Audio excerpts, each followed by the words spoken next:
дясно. 3, 4, 5 дясно. 6, 7, 8, 9, съмнително. Още по-съмнително.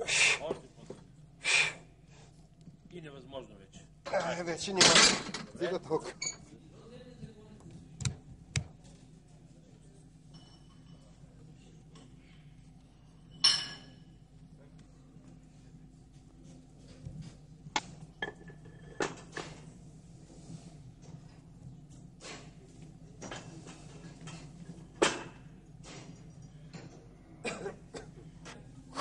Браво тялото, стегна кръв. И още едничко. Последно. Айде, стига. От дископатия съм опериран, но откакто започнах да играя, тук се чувствам много добре. Дископатията въобще отиде в историята. По-бодър се чувствам, по-работоспособен. 40 години на бюро съм работил. Не съм и помислил за щанги и за тежко натоварване. Пропуснах в живота не малко неща, но сега смятам да ги наваксам. Никога не е късно. Никога не е късно. Достатъчно е желание и воля. Браво, айде така. Добре. Гърдите горе високо, още и лягай с рамене назад. Много добре. Лягай с раменете назад.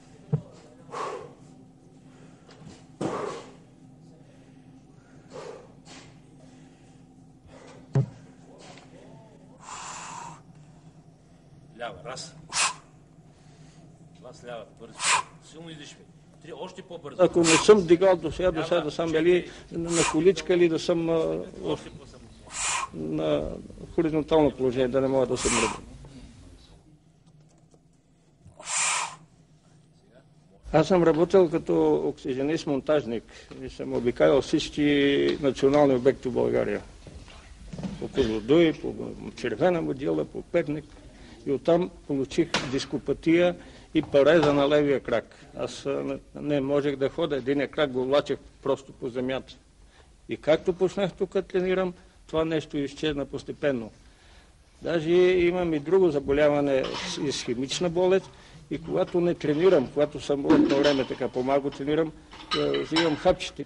Но тук като дигам, се чувствам много по-добре, отколкото когато не дигам. И аз така куриозен случай на медицината, как от дископатия едва да върва и сега тук да мога да дигам 180-200 кг. Тая зала, аз много пъти съм казал, че това е зала на боговете, защото спираме да стареем. Но моето идване тук е по-друго, тъй като аз първо пак спортувах и не съм бил на стадион. С професор Павел Добрев се познаваме още в студентските години. Той винаги ми е викал да дойда тук, но аз се го отлагах. Но когато вече ме налегнаха професионални заболявания, и то много сериозни, едно от професионалното заболяване беше тентов гранит на ръката от рисуването. И другото е седмия шиен пресен, също се увреди и аз не може да се движа ръката, не може да я хвана четката. Така че като прибавим хипертонията, вече може да се каже, че лекарите тогава ми казаха, трябва Луткро да си смениш професията. Това за мен значи се отида в Орландо, си изкупавам си гроба, лягам и чакам да умирам. Защото моят смисъл на моя живот е да бъда художник. Нямам друг смисъл. И тогава чак притичах, оплаших се и дойдох при професора и викам, поемай ме, защото няма как, трябва да не бъда художник. Той каза, ела при нас и ще забавиш за всички болести.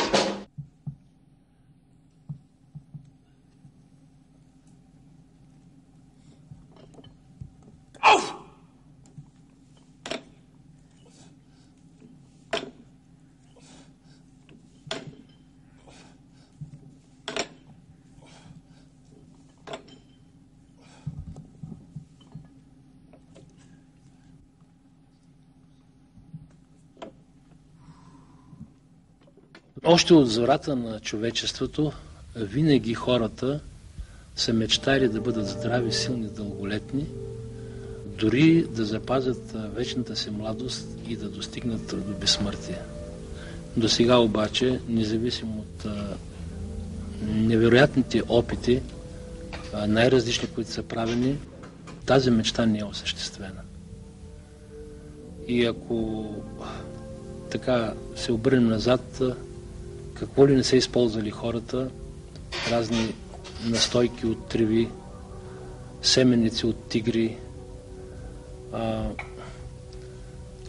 рога от елени и много други, да не ги изброяваме, средства безброй, са се мъчили да открият някъде еликсир за здравето, силата, дълголетието, безсмъртието, но до такъв няма да се достигне, може би. Разбира се, че науката е всесилна и тя може да направи така, че да се удължи живота на човека, но в така малки предели, не много големи. Това, което се говори и сега четем някога по вестници, че хората даже вече навлязахме в трето хилядолетие, ще живеят толкова, колкото си искат, т.е. по 2-3 хиляди години, няма да стане. Но хората ще живеят значително по-дълго. От бронзовата така епоха, средната продължителност на живота е била 18 години. Непрекъснато расте, заедно с цивилизацията, заедно с познанието на човека, заедно с постиженията на науката, все повече и повече. И сега в различните страни, разбира се, различно зависи от климатико-географски условия, от средствата, от познанието, от културата. Но сега все пак между 70 и 80-85 години вече е средната продължителност на живота. И разбира се, от тези страни, които имат на по-високо равнище на цивилизацията, на културата, на икономиката, които имат възможности, създали условия за нормален живот, хората живеят повече, около 80-85 години.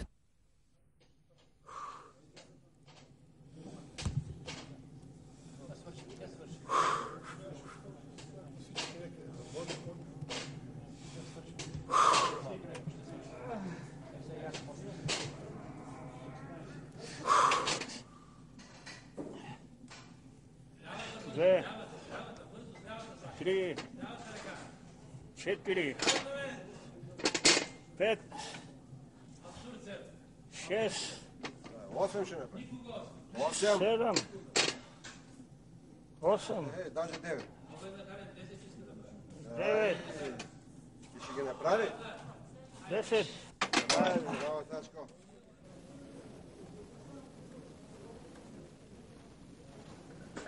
Здрави живот до 100-105 кг смятам до година да постигна на тяга. И до 65 на лежанката. Учените са дошли до извода, че нашия нормален срок, който ни така предопределила природата, около 100-120 години. Но малко са тези, които прекрачват 100-те, а да не говорим 120. И това говори, че ние сме далеч още от достигането на естествената продължителност на живота. И когато става въпрос за стареенето и за старостта, те са две различни понятия. Това е един процес стареенето, докато старостта е една последната фаза, това е финала, това е вече към смъртта на човек, към неговия край. Те са два вида старост. Едната е патологична, болестна, защото много фактори има, които отрицателно влияят и го довеждат човека до кратколетие, и обратното е естествено физиологично, обаче забележете, че някъде около 99 на 100 достигат до нея. Хората бавно, системно, спокойно, хармонично се стареят, с удоволствие живеят, трудоспособни. Не са като другите патологични старения, които остаряват много бързо. И така, благодарение на неправилния начин на живот преди всичко, защото човек е социално и биологично явление, не е само биологично като животните, и затова социалните фактори играят огромна роля. Ето да кажем сега, всички, аз съм сигурен, че във всички така страни, като нашите подобни, накрая, с по 5-6 години поне надолу е отшла средната продължителност на живота, защото много са проблемите, много е тежък живота, много са отрицателните емоции, които убиват, състаряват, смачкат човека и го довеждат бързо до фаталния край.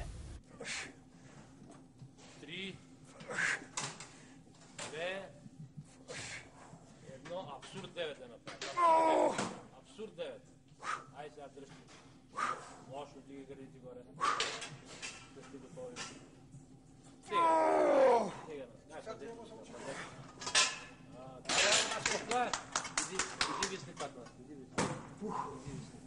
Аз, например, преди много често ми се обаждаха шипови тук в кръста, ме сковаваха, не можех да се изправя, не мога да се движа, се принуждавах разни лекарства да използвам за обезболяване.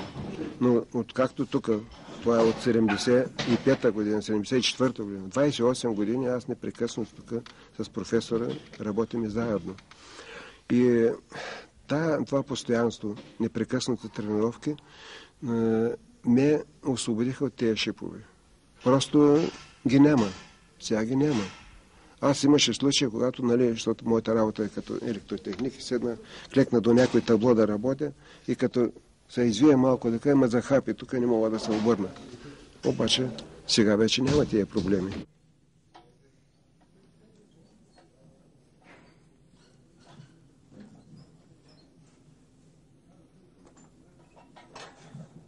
Две неща ме накараха да създам такава методика, да започна да се занимавам. Първото, че практиката подсказваше, че когато четях, вече бях асистент, такава литература и следях и състезанията, и историята на тежка атлетика, направи впечатление, че доста възрастни хора вдигат тежести, явяват се на състезания, на средна, напредна възраст, после намериха хора чак до старческа и дълголетна възраст се занимават. А в същото време в официалната медико-биологична литература считаха учените, че това е вредно противопоказано, че в никой случай не трябва да занимават хора, да не говорим за болни, за възрастни, така, че е вредно противопоказано. Но аз, когато така се запознах с биографиите, с постиженията, с възрастта, в която са постигнати резултати от много хора, т.е. значителни, реших, че трябва да се направят такива експерименти и много беше трудно да се направят тези експерименти, защото хората, които ги поканихме да се включат в тези експерименти, много трудно се съгласяваха, защото с много големи усилия, затова защото на тях всички близките, познатите, медици, всички, които са около тях, им казват, че това е вредно, опасно, че както вдигат могат да паднат на подиума и така нататък. То се оказа най-полезно от всички средства. Най-мощното и интересното е не само, че най-полезно, но най-всестранно действащо структурно и функционално доброразвитие, усъвършенството на организма на човека, независимо от неговата възраст. И даже интересното е това, че най-големи резултати, най-фрапиращи, най-значителни, в най-голяма степен подобрени се получило най-старите и най-грохнатите хора.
Бях военен. Пенсионирах се, след това завърших ветеринарна медицина. Бях назначен там в едно АПК. Отговарям за животните. Беше на обяд на 30 март. Минавам така покрай животните и гледам един бик някъде около 1100 кг беше легнал, а клетки с такива дебели железа обградени и аз влезнах про него. И той в този момент скочи върху мен. И аз съм вече про него, няма как да избегам. И почна да ме натиска в оградата. Фащам го аз за главата, почвам да му извивам главата и викам с сила, но чувствам как той ме натисна тази страна вече. И ме строши от второ до девето ребро. И чувам как просто ребрата се чува как скърцат, се трошат, се пукат. Отзад лопатката се беше отлепен. И от аз му извивам главата, че до такава степен, че той успява да се избие главата. Че, и ми изтърва долу и аз падам. Вече ниско. Обаче прочувствах как ми се зави свет така и даже се казах на ум. Ицо, до тук ти беше живота. И той с главата си муцил, тя пъже главата му огромна, такава голема. Ми избута навън така до оградата, а тази ръка ми беше обърната обратно. И той като не бута има намеси ръката пак на същото място. И преживях се на такова разстояние. Аз минах отдолу и почнах да викам за помощ. И дойдоха там, някой имаше обслужващ персонал, обадиха се на бърза помощ. Закараха ме там. 5 дена бях там в интензивно ударение. И на 5-6 ден вече се изказах от интензивното. Лежах там около 30 дена. И доктора каза, че началника на отделението, който беше доктор Николов, вика повече, забрави за този спорт щанги. Възстанових се, обадих се на професор Добрев. Казах му какво е положението, точно обясним, но той вика, единственото нещо, което може да се оправиш, е да се възстановиш щангите. Отиваш в залата, само лоста 20 кг, по-малко, почваш да дигаш и ще се възстановиш. И така, че аз на 30 март бях се наранен от бика и на 17 ноември в Бургас беше републиканско състезание. Станах втори, като дигнах 175 кг тогава там.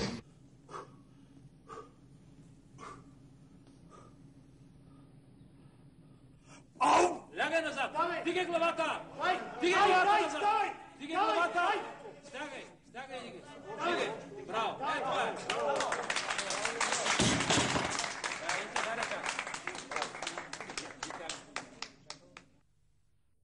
Първият експеримент беше 60-62 година.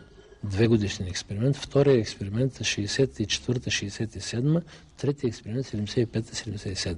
Защо ги правихме тези три? Точно за това, защото смятах се вредно, опасно, противопоказано и бяха противници най-големите авторитети на такова нещо. В този експеримент първия, пък и във втория после, научен ръководител и с негово желание стана да направим тези експерименти, професор доктор Драгомир Матеев, който е най-големият учен сред спортните специалисти, спортните лекари, медици. Първия беше по-плахо и се поставихме задача дали е възможно да се подобри общо състояние, физическото, функционалното, и две неща ги интересуваше професор доктор Драгомир Матеев, си спомням. Той казва така: голямо нещо завоевание, голямо постижение ще бъде това, ако ние предизвикаме мускулна хипертрофия, т.е. увеличаване на мускулите, които атрофират. И второто нещо, дали може да се увеличи силата. Двете неща, голямо нещо, смяташ се за голямо постижение. Разбира се, и други такива функционални подобрения се получиха. След това, във втория експеримент направихме 3 тренировъчни занимания. Успехите още по-големи, по-всестранно развитие, много по-значителни резултати.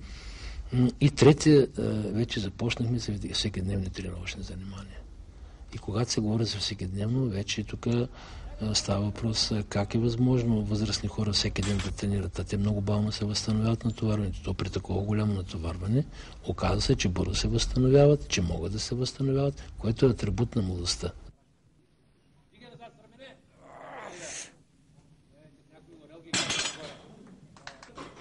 Да ви разказах за Филип Ангелов, който имаше церебрална склероза, а с един много голям специалист, който работих, професор Чавдаров, Медицинска академия, Академията на науките.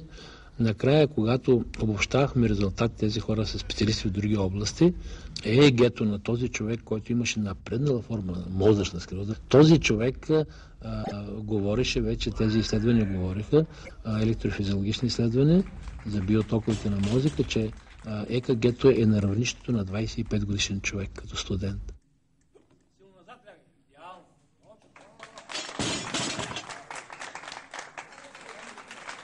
След като съм се занимавал вече почти 3 години, мога да кажа със сигурност, че спорта е, може би, един универсален лечител, разбира се, с всички останали медикаментозни хирургически намеси.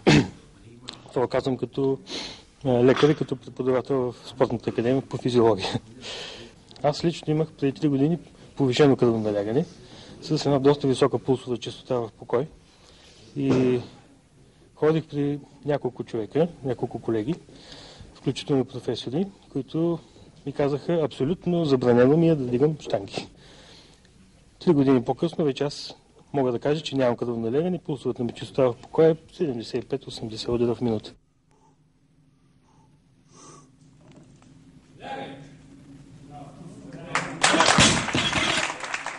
Аз работя в областта на механика на флуидите и до някъде мога да разбера системата за движение на кръвта в човешкото тяло, работата на сърцето, тъй като така, простичко казано, това е една перфектна тръбна система, в която сърцето играе ролята на помпа и тази помпа придвижва кръвта в кръвоносната система. Натоварването с по-голями тежести изисква повишаване на кръвното налягане и следователно предопределя отварянето евентуално на нови капиляри, нови малки кръвоносни съдове, а това от друга страна предполага по-добро захранване на мускулатурата. Тоест хранене на мускулите и тяхното развитие. С една дума, за мен всичко е ясно, всичко е логично. Човек трябва само да преодолее инерцията си, по някакъв начин да повярва, че това може да му бъде полезно и да започне да се занимава. Разбира се, човек трябва да е внимателен, да има една система на натоварване. Тук вече трябва да кажа, че професор Добрев е перфектен в това отношение. Той е методист прекрасен. Въобще той е питал живота си. Той познава нещата в детайли и той може да определи за всеки дадена тежест, колко пъти може да бъде повдигната. Това ми изглеждаше много странно на времето, когато поопознах системата му. Виждам, че има една вътрешна логика, по която той се ориентира горе-долу, но все пак впечатлява. Свикнали по час, час и половина тренировка и си излизаме бодър, от тук си излизам. Крачката ми е по-бодра, отколкото когато идвам. И със самочувствие съм, като се кача в превозно средство. Просто се чувствам така, като млад, както бех преди години. А спорта съм го започнал преди 35 години да дигам тежести. Сега карам 75 след някой месец. Тия години, които съм тренирал, имам страхотни постижения. На рек 147,5. Тяга 220, 3 пъти съм ги дигал в Бургас. Там получих златен медал. В Търново също получиха златен медал и ученичките ме носиха на ръцете. От радост. Там имаше един руснак, който мисля закани, че ще ми би. Обаче той не успе. После в Пловдив, в Асеновград, 3 или 4 златни медали на дарение. Интересно, че тия, които тренират тук са на 80 години, на 90, те дигат повече от мен и са по-силни и те се ми казват: "Ади, Сашо, кога ще ни догониш?" Викам: "Малък съм, като стана на 80 години, ще ви догоня."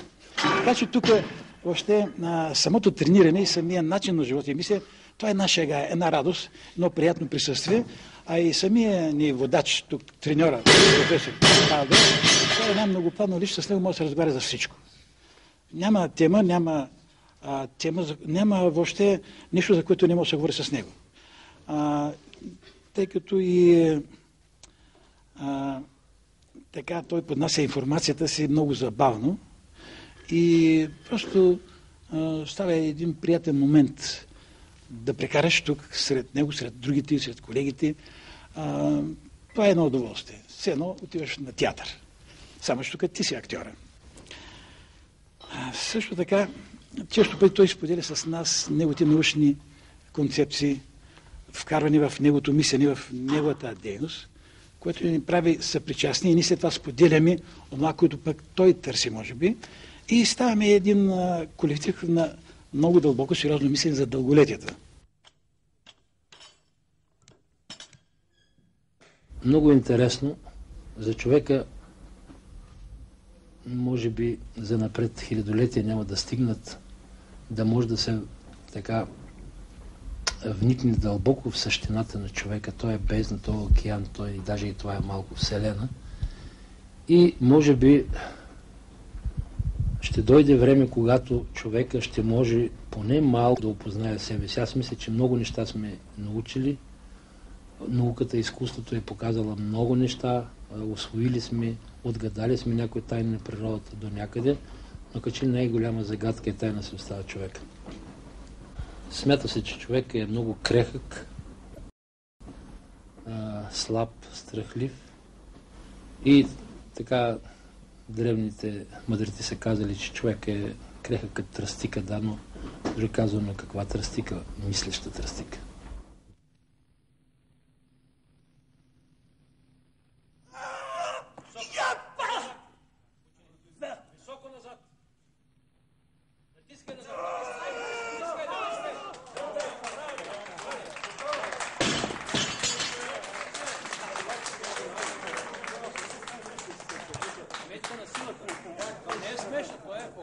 това натоварване, на което човек се подлага тук, постепенно, настъпателно, дозирано и така, то като че ли разширява кръгозора на човек. По някакъв начин разширява. Много е странно, много е особено, но разширява кръгозора на човек. Защото изведнъж той започва да получава, първо се чувства много по-жизнен, по-здрав, по-оптимист, с вкус към живота. Започва да придобива вкус към живота. Естествено, като придобиш вкус към живота, като излезеш навън и видиш нещо красиво, ти го забелязваш.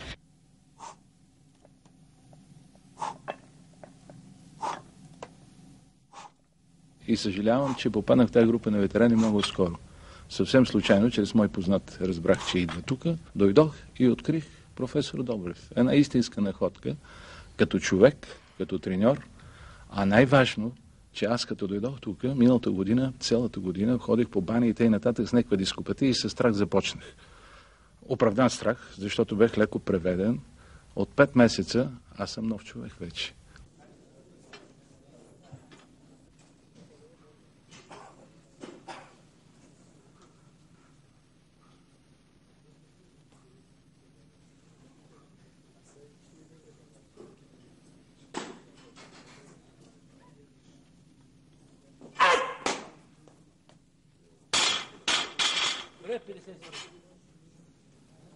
Като негов ученик, аз всъщност съм бил негов студент, след това асистент, след това под негово ръководство защити и дисертация, докторска дисертация, хабилитирах се като доцент, достигнах до председател на Българска федерация по културизъм и силов трибой, сега вече съм ръководител на катедра. Мога да кажа, че и до днешен ден се изумявам на неговата невероятна упоритост и желание за тренировка. Всяка сутрин в 7 часа той е в залата и провежда занимания. Независимо какви са метеорологичните условия, какво е времето, лято, зиме, той е винаги в залата. Аз вярвам само в едно. В труда и в хуманизма. Там, където човек е отдал най-много сили и време, той не може да не постигне резултат. Това е железен закон, от който никой не може нито да излезе, нито да го обори, нищо. Това е аксиома. Живеем в много хилядолетия. Мисля, че хората ще се наситят на войни, на кражби, на убийства, на грабежи, на простотия, на ниска култура. Мисля, че ще се подадат ръка и ще разберат кога, къде и по какъв начин може да стане по-красив живота за хората.